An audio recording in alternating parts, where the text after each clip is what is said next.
Live. Oh, I forgot to turn off my HT. Let's turn that off so I don't have to listen to that little sucker telling me what time it is. How's everybody tonight? This is Mike, Kilo Oscar 4, Papa Delta, India. We're going to have some ham fun tonight. Ham fun. Yes, indeed. We're going to have a good old time. I am going to be talking about subjects that don't get talked about a lot. Recently, AMSAT posted on their X account a page specifically directed to practices of amateur radio operators on satellites, both linear and FM satellites.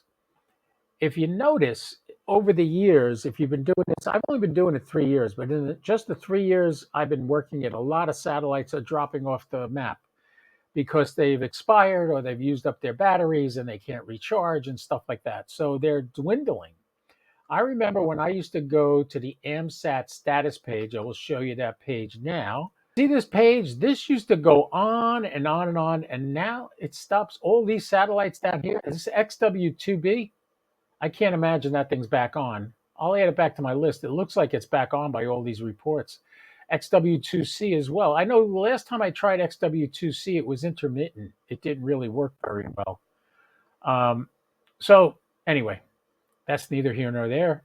The reality is there's much, much less satellites here than used to be.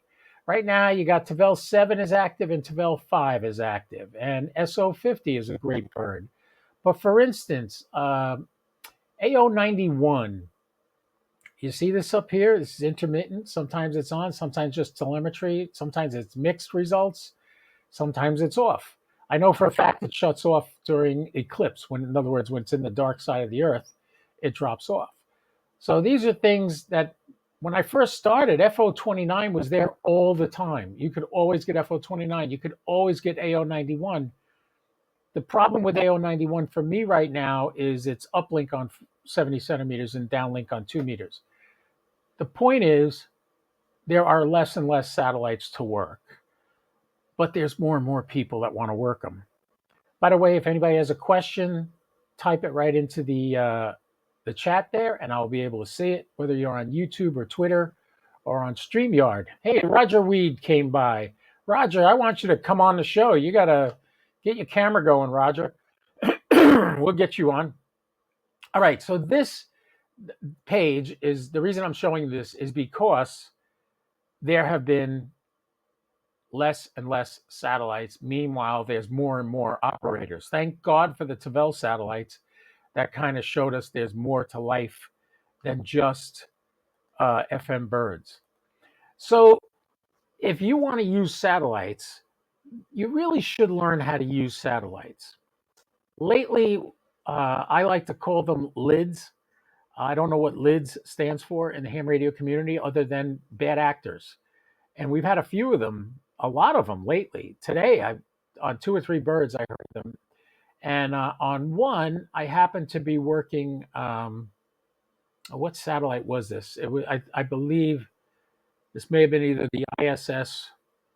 Yeah, it was the ISS because it wouldn't be FM if it was RS-44. Yeah, it was the ISS or SO50. One of the two I used, and something kept happening. I'm going to let you listen to what happened. I'm going to play the recording. Listen carefully. Station with a 4 and put the headphones on so I can hear it. Try it again. 5ACR. You hear that? And 5ACR. Somebody's keying a mic and not talking. That's me. Yeah, that's unfortunate. That is a lid. When you're on a satellite, it is important not to whistle. Don't say KO4PDI to try to set your RIT. The bird I was on yesterday was an FM bird, and a guy was doing that like he's setting his RIT. You don't set your RIT for an FM bird. That's only for a linear bird. RIT stands for receive incremental tuning. So what you want to do is you want to tune it to the point where you hear your voice like you think you sound. You adjust your receive frequency, minuscule amounts, to get to that perfect. So when you key the mic and talk on the one band, your voice comes in clear on the other band. It's bringing the two signals closer together. That's what RIT is.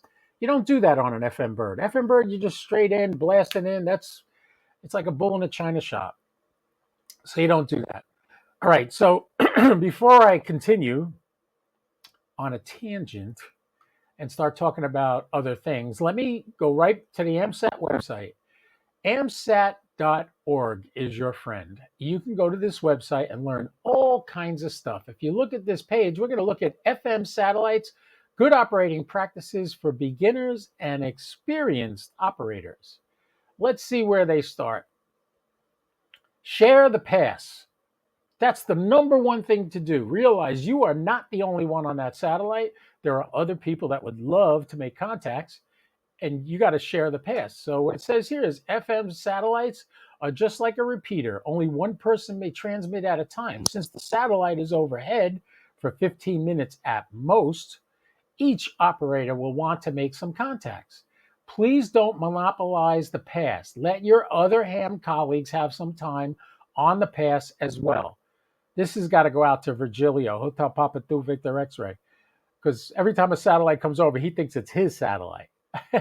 It takes a lot of self-discipline, but sometimes the best engagement is to make one single QSO and sit back and listen to the remainder of the pass. All right, I can't say I've ever done that. However, if you ever listen to me on a pass, or if you watched me do a live stream, you will see me entering in call signs that I'm hearing and entering them into my log on the SAT box. That doesn't necessarily mean I had a QSO with them. As the pass continues and a brief moment of silence comes up, if I hear Hotel Papa 2 Victor X-Ray, I'll type that into my computer, even though I haven't called him yet. As the pass goes on, when it comes a lull, I'll say, Hotel Papa 2 Victor X-Ray, this is Kilo Oscar 4, Papa Delta India, Echo Lima 99, QSL. I'll do that because Virgilio's talked to me many times. He knows me. So he'll hear my call sign, and that's when he can enter it in. Now, I've already entered it in the log. I don't have to enter it again. It's in. So what happens is, like Roger can attest to this. I was working with Roger on field day, and Roger had a pencil and paper, was trying to write down the call signs as they were coming over. I was typing them into the SAT box while he was trying to write them down. I was typing them in and looking them up. Another great thing about that is, if you look it up, you know the guy's name. So after I give the Hotel Papa 2 Victor X-Ray, this is Kilo Oscar 4, Papa Delta India, copy Virgilio, he knows I know him. You could be taking down call signs.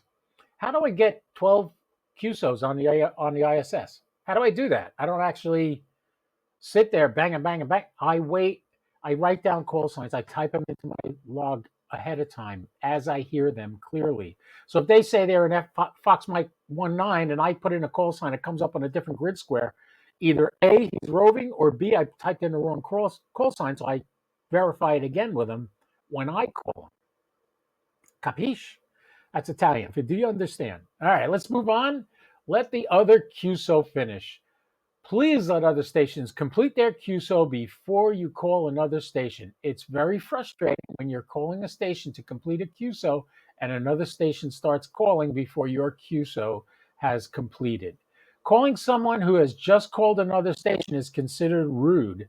It's equivalent to being interrupted. Nobody likes to be interrupted. If you hear a QSO in progress, please let the QSO finish before you make your own call. This is what I mean. Now, mind you, am I perfect? Have I done this every time? No. No. As a matter of fact, when I first started, KB2M, a lot of you are familiar with him. He's not my best buddy, and I probably will never have another QSO with him again. That's a long story. However, he jumped down my throat because I was blasting in.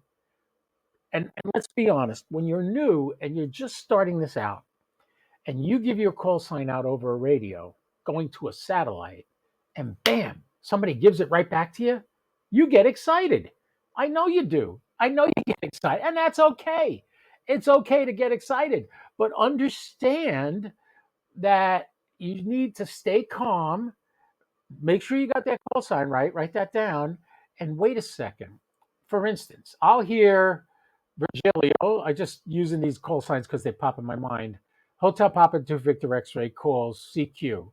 Well, not calls on an FM bird. You don't call CQ. That's another pet peeve of mine, but I'll get to that. Uh, he calls out Hotel Papa 2 Victor X-ray Fox Mike, whatever, and somebody answers him.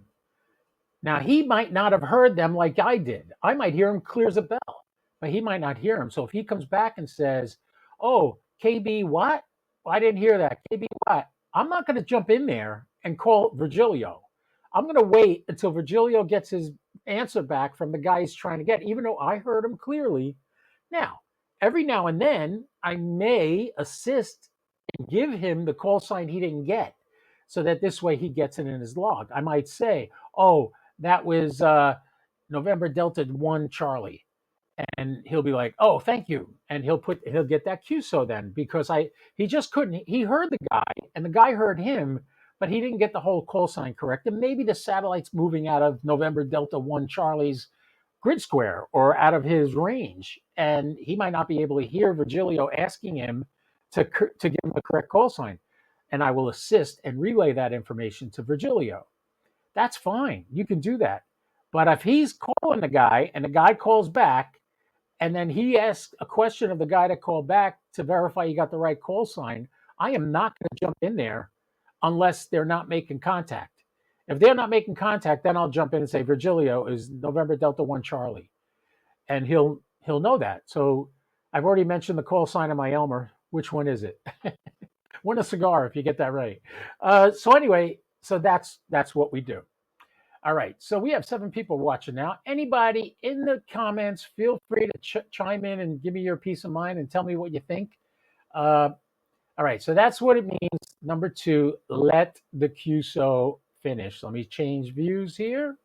Go back over here. The next one, minimize repeat QSOs. How do I deal with this? I like to get as many QSOs as I can. I don't care if I got the guy 15 times, 20 times. Ask Terry, Whiskey 4 Kilo Sierra Yankee, W4 KSY. Ask him. I must have him in my log 1,000 times. I've had him so many times I've talked to him. Gary, K2PLL. This guy he must have a great setup. The happy thing is he used my idea and got the SAP box, and he told me this. I was his first satellite contact on the SAP box when he got it. And he's been on the birds every single day ever since. And I'm so grateful that he enjoys it and that he likes it and that he uses it. Minimize repeat QSOs. Let's read what this says. There are often times when you hear stations on a pass that you've already worked several times. If a pass has other callers, please refrain from calling a station you have already made contact with numerous times. That's me. I'm guilty. I admit it. If you think about it, there are only so many QSOs that can be made during a given pass. This is true. Each QSO that is made between 2 stations that have already contacted each other prevents another QSO from happening. One that might be new grid square or state or another station or a station's first QSO. You get that? I have to admit I'm guilty of this, but I will tell you this. If I get on a pass and it's super, super busy, and I hear Gary, K2PLL, I won't call him. If I hear somebody, W4KSY, Terry, if he gets on and I hear him, I might not call him. Although Terry's a great guy. Terry also started out with a SAP box because of me, and he's having a great time getting on the birds. He's on almost every bird every day. And anytime it's in range, he can get on there. So it's really nice to hear from Gary. Here's my favorite pet peeve. The next one. Please don't call CQ satellite on an FM satellite. It's the same as calling CQ on a repeater. You just don't do it. You got that? Generally, it's better to pick out a station. What did I say about listening to call signs? And call them directly. However, if you want to announce your presence an FM satellite pass during the pass with low activity, simply give you a call sign and grid square. For example, Whiskey 1, Alpha Bravo Charlie, Fox Nancy 32. If you have given your call sign several times and are not getting calls, there may be a problem with your station. Take a break, examine your station before transmitting again. This is a little, I think it's overkill, but what they're talking about is don't call CQ. You know what a lid looks like when you call CQ on a repeater, right? You know, it's one thing to say you're there and you're listening, but to call CQ on a repeater, I mean, that's like calling somebody on the phone saying, hey, CQ, can I say hello to you? You don't do that, you know? I was so old fashioned holding a phone like this. Oh, you got to remember, I started in a phone company when telephones were hardwired to the wall. So, yeah, I do this or this. This is for the phone call. Yeah, how many people do this for a phone call? Yeah, I'm old. Okay, laugh it up. Laugh it up, folks. All right, so don't call CQ on a satellite. What you can do, if a satellite's coming up and I don't know if I'm in range yet, I will not whistle. I will not hum. I'll just say, this is Kilo Oscar 4, Papa Delta India, Echo Lima 99. That's it on an FM. Kilo Oscar 4, Papa Delta India, Echo Lima 99. Notice something about what I just said? It's all phonetics. On a repeater, you don't always have to use phonetics because it's clear as a bell. But when you're dealing with a satellite, it's just coming up over the horizon. The signal might not be that strong. So to sit there and go hum, K04, PDI, like listening for yourself, you're just causing interference for everybody else. Don't do it. Give your call sign and your grid square phonetically using the NATO alphabet, not your invented Zanzibar kilowatt bullshit. Don't do that. Those are not NATO phonetic call signs. Why do I say that? You might be talking to somebody who doesn't speak English as their primary language. They don't know what Zanzibar is. That's in another language. It might be another word. Kilowatt. Kilowatt.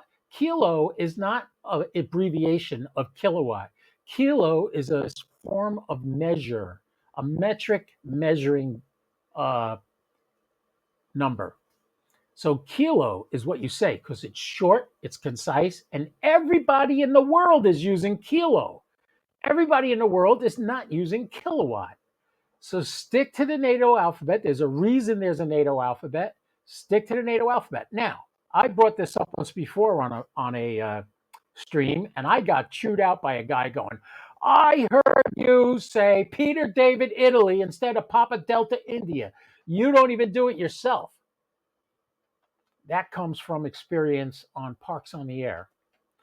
Sometimes they'll hear part of the word. My suffix is Papa Delta India, PDI. If I say PDI, did he say PDY? Was that PTY? What was that? PDI. So I use the phonetic alphabet, Papa Delta India. You're not going to mistake Delta for a T. You're not going to mistake India for a W or a Q. And you're not going to mistake Papa for the letter P. So you get it? So if I say the letter P, you might thought I said E because of the way the phonetics are. So, oh, I know it. My SAT computer is just about to try to get on IO 117. We're not going there right now, though. That's why you saw the frequency change on my radio up there on the top right. All right, so we got that. So use phonetics and don't call CQ. The next one is pretty clear. Use phonetics. It says here, number 5, it can be very difficult during a busy pass to hear and understand a call sign correctly. Using standard phonetics will make the initial copy of your call sign much easier, which reduces the need for repeated transmissions. This makes each QSO shorter, which make more of the pass available for others. It's not a race. There is no need to give your call sign quickly. Kilo Oscar 4, Papa Delta India, Echo Lima 99. That's how I say it. All right. If you heard me on passes or you follow me on here doing live passes, now you know. All right. So stick to the NATO alphabet. use your call signs full phonetic explanation, not KO4 PDI, not kilowatt Oscar 4 Peter dictator enunciation. You're not going to do that. Stick to the NATO alphabet. PDI, Kilo Oscar 4 Papa Delta India. So on Parks on the Air, when you're dealing with pileups, people might not hear Papa Delta India. They might hear little bits of each word. Pa, India. That might be what they heard. So then I will say, if they don't get it after one or two tries, because when I'm doing Parks on the Air, sometimes I'm like a 5-2 to these people and they don't quite hear it. And that's why I give a different pronunciation words for my call sign. So I'll say, everybody always gets Kilo Oscar 4. That's easy. Everybody gets Kilo Oscar 4. Sometimes they say Kilo 04, but those are guys that aren't experienced. But the experienced guys here, Kilo Oscar 4, they know that. They know I'm in Florida. They know that's where I'm coming from.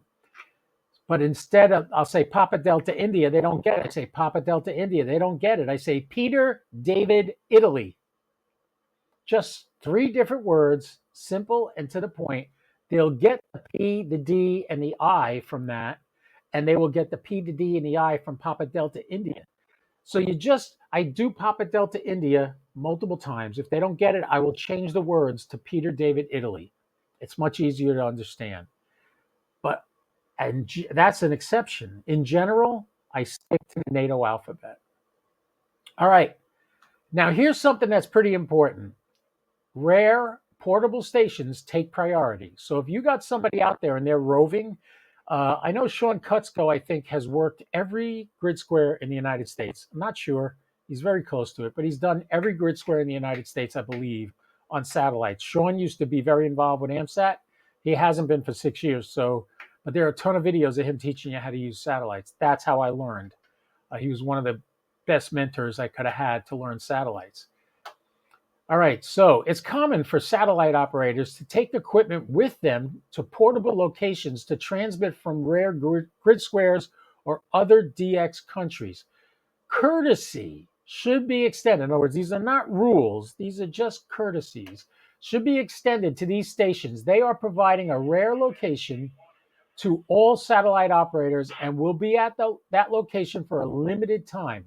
If you hear a station on a rare grid square or DXCC entity, use good judgment before calling stations in more common grid squares.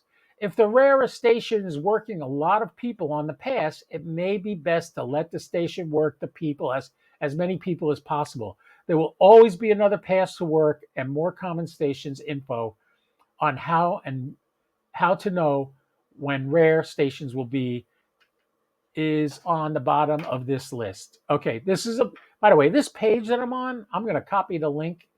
I'm going to put this in the chat. We just had somebody else join us. KB4YKC, how you doing, man? Let me send it. This is the link on the page I'm looking at right now. I just put it in the chat. You should be able to click on that and go to it. Here it is on the screen. What you could do is just go to amsat.org and look in the menus on top, and it'll take you to this. Or if you can click on this link and use it, that would be great. All right, so always give a QRP station, which are many. There are many people that do QRP on satellites because you don't need a lot of power. And we'll get to that next. Happens to be number 7 right here. Only use minimum power required. Generally 5 watts from an HT and a directional antenna is plenty of power to work FM satellites from horizon to horizon. I'll qualify that statement. It's yes and no. When you have trees in the way or you have mountains in the way, you're not going to get it from the horizon. You're going to get it from when it comes above the trees or above the mountains. So use minimal power. What I do, particularly on the ISS can handle more power. Because it has a 25 watt radio, it's a Kenwood 710 that they use on the ISS. I posted pictures of the radio before on my Facebook group, which please join my Facebook group. Follow me on YouTube also and Twitter, HamPhone with KO4PDI. ham radio phone with KO4PDI on Facebook. So use only minimal power. So I start the ISS always at 100 watts. You go like, what? What are you, crazy? I'll tell you why in a second. As it climbs to the south, I can get the ISS on 5 watts from my Icon 9700. North, not so good. North, I got trees in the way. So if it's coming from north northwest or north northeast, I probably won't even get it. But if I boost the power to 100 watts, it's possible that I'll get through the repeater and I'll hear myself coming back. Then I back down the power. As soon as I hear myself, bam, I lower the power. So I drop down to 75 watts instantly, as soon as I know I'm getting to it. If I'm still getting to it at 75 watts, I'll drop it down to 50 watts. If I'm still getting to it at 50 watts, I'll drop it to 25 watts. And that's where I stop. The reason is, as the bird gets lower on the horizon, only the ISS this happens to, I key my mic. If I have less than 25 watts, the PL tone does not key the repeater. It doesn't recognize me.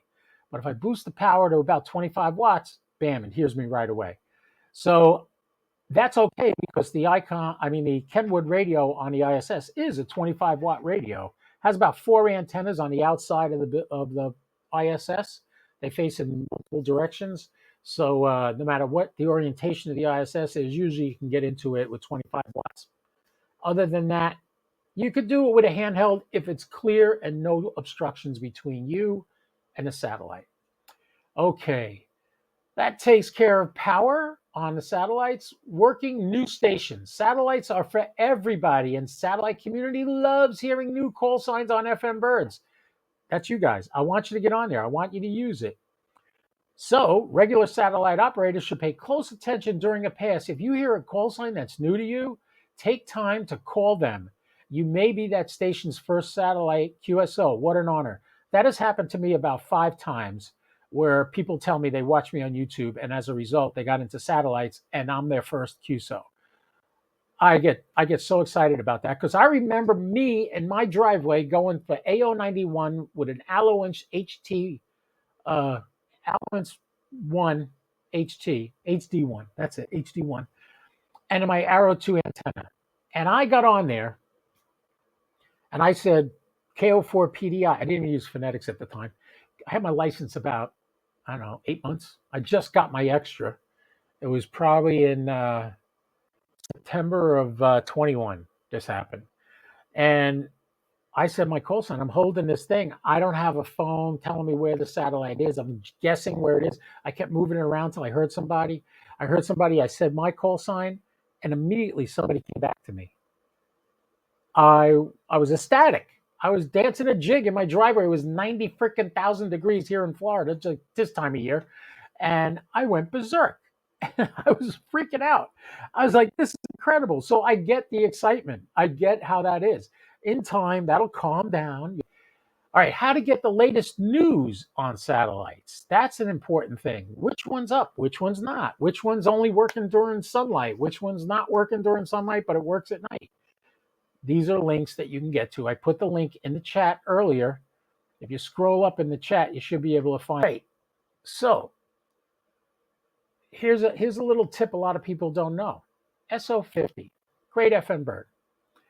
SO50 is a great FM bird, and I love working FM birds, but it has a little catch. If the say, look at over my shoulder over here, the Pacific Ocean is over here. So say the SO50 is coming up this way. It's over the ocean, except for Hawaii. There's nobody under it, so nobody's working it. You know what happens? After 10 minutes, the repeater shuts off. Yeah, the repeater shuts off after a minute. What do you do about that? I'll tell you what you do about that. Instead of sending the PL tone of 67, which is the normal PL tone, and almost all satellites work on PL 67, you send the PL tone of 74.4 for 2 seconds. If you're within range, and if the satellite hears you, it turns the repeater on for 10 minutes. And as long as people are using the repeater, it stays on. As soon as it goes through 10 minutes when nobody uses it, it shuts off again. This has happened to me probably 5 times in the 3 years I've been doing satellites, where I had to send a PL tone of 74.4, and that turns it on. And then I send the 67, and I call CQ, and I hear myself. Not CQ. I give my call sign a grid square, and I hear myself. Nice little trick, huh? Good to know. All right, another thing I want you to go to on AMSAT. If you're new, I want you to go to this link. I'll put this in the chat. Here we go right here. And we will switch to that screen now.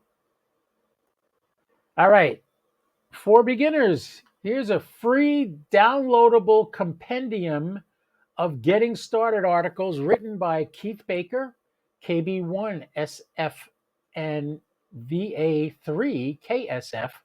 These articles originally appeared in the AMSAT Journal in 2019-2021. Unfortunately, because both satellites and URLs change over time, the currentness of information such as this can quickly be overcome by events. However, the tools and techniques are outlined. Here's the links right here for beginners articles. Right here. There you go. A nice little PDF file here. What you can look at right here. This is a satellite. This happens to be AO91. AMSAT Oscar 91. That's what AO stands for. AMSAT. This thing is 6 inches by 6 inches by 6 inches by 6 inches. It's big. You can fit it in your hands. It's amazing. So yeah, keep that in mind when you're working satellites. That thing is tumbling through space. All right. So keep that in mind. All right. Also, communication satellites. Here you can find details on each individual satellite that's up and running as of now. These are the FM repeater satellites up here. They're listed here. See what it says? Do not attempt to access in eclipse. That would be AO91. AO91, they shut it down at night. So when it's going around the Earth and it's dark out, it shuts off. And then when it comes back into the light, it comes back on. Lilac Sat 2. I have never been able to do this one. IO86. I have worked that.